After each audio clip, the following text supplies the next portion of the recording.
How you doing? Hey guys, how you doing? Hey guys, how you doing? I just wanted to make sure I got all that in there. Um,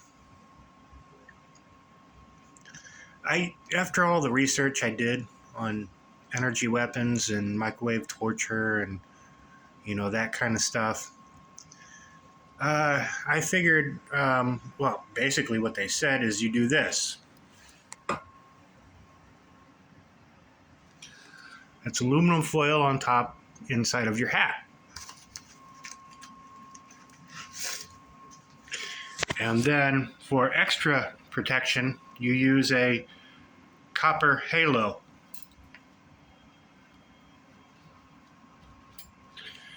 If you're walking around in DC or DuPont Circle or something like that, you might want to increase the thickness of the aluminum foil because apparently something comes out or it, I don't know. But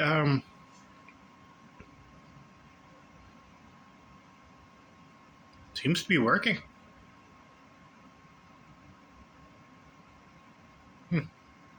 Love most of you. Have a good day.